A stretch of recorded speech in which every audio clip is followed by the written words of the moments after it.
നമുക്കറിയാം ഇസ്രായേലും പലസ്തീനും തമ്മിലുള്ള യഥാർത്ഥ പ്രശ്നം അൽ-അഖ്സ. നമുക്കറിയാം മുത്ത് മുഹമ്മദ് മുസ്തഫ സ്വല്ലല്ലാഹു അലൈഹി വസല്ലത്തിന്റെ സ്വർഗ്ഗപ്രവേശനവുമായി ബന്ധപ്പെട്ടുള്ള അൽ-അഖ്സ പള്ളി.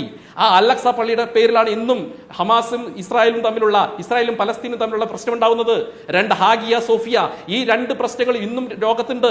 അതേ സമയത്ത് നോക്കൂ, ഇന്ത്യയുടെ പരമോന്നത നീതിപീഠം ഈ രാജ്യത്തിന്റെ സംസ്കാരത്തെയും സംസ്കൃതിയെയും പാരമ്പര്യത്തെയും മതനിരപേക്ഷത ഒക്കെ മനസ്സിലാക്കിക്കൊണ്ട് ഈ നീതിപീഠം പുറപ്പെടുവിച്ചിട്ടുള്ള വിധിയുണ്ട്. ആ വിധിയിൽ നിന്നുകൊണ്ട് ഈ രാജ്യത്ത് ഒരു പ്രാണപ്രതിഷ്ഠ, രാമന്റെ ക്ഷേത്രം ഉണരുന്നു, തൊട്ടപ്പുറത്ത് പള്ളി വരാൻ പോകുന്നു, ലോകത്തിലെ ഏറ്റവും വലിയ പള്ളി വരാൻ പോവുകയാണ്.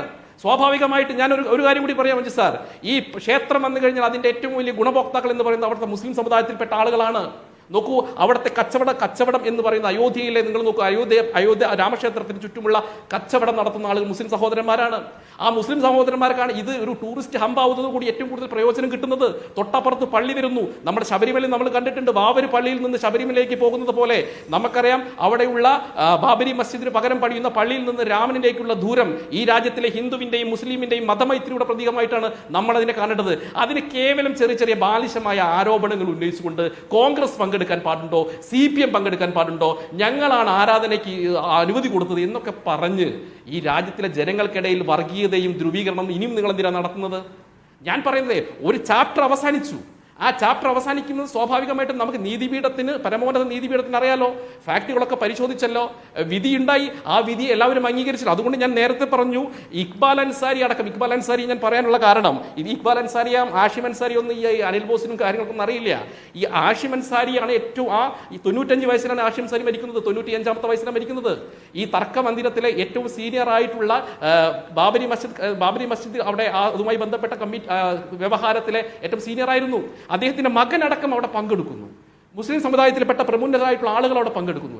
ഈ ഒരു വിഷയത്തെ കേവലം ഒരു അവസാനിച്ച വിഷയമായി കണ്ട് ഈ രാജ്യത്തിന്റെ പൈതൃകവും പാരമ്പര്യവുമാണ് രാമൻ എന്നുള്ള വിശ്വാസത്തിൽ ഇവിടുത്തെ സത്യത്തിൽ നേരത്തെ ഈ അനിൽ ബോസ് പറഞ്ഞല്ലോ, അനിൽ ബോസ് പറയുമ്പോഴും നമ്മൾ ചിന്തിക്കേണ്ടത് വൈകാരികമായിട്ട് ഈ കേരളത്തിലെ സംഘടിത ന്യൂനപക്ഷത്തിന് ഇതിന്റെ പേരിൽ കുറച്ച് വോട്ട് കോൺഗ്രസിന് കിട്ടുമോ CPM കിട്ടുമോ എന്നുള്ള ഈ ഒരു മൂപ്പിളമ തർക്കമാണ് ഈ കേരളത്തിന് അപ്പുറത്ത് ഒരു നേതാക്കൾക്കും പ്രശ്നമില്ലല്ലോ. ശിവകുമാറിന് പ്രശ്നമില്ല, ദിഗ്വിജയ് സിംഗിന് പ്രശ്നമില്ല, നിങ്ങൾ കമൽനാഥിന് പ്രശ്നമില്ല. ഇനിയിപ്പോ നോക്കട്ടെ, ഞാൻ കർസേവകരെ വെടിവെച്ച് കൊന്ന പാരമ്പര്യമായിരുന്നു മുലായം സിംഗ് യാദവ്, നമുക്കറിയാലോ. മുലായം സിംഗും അഖിലേഷ് യാദവും ടിമ്പിൾ ഗന എന്താ പറഞ്ഞത്? ഞങ്ങൾ കർസേവരെ വെടിവെച്ച് കൊന്നത് മുലായം സിംഗ് യാദവാ. അവര് പറഞ്ഞു ഞങ്ങൾ പങ്കെടുക്കുന്നു. എന്താ അങ്ങനെ പറയാൻ കാരണം?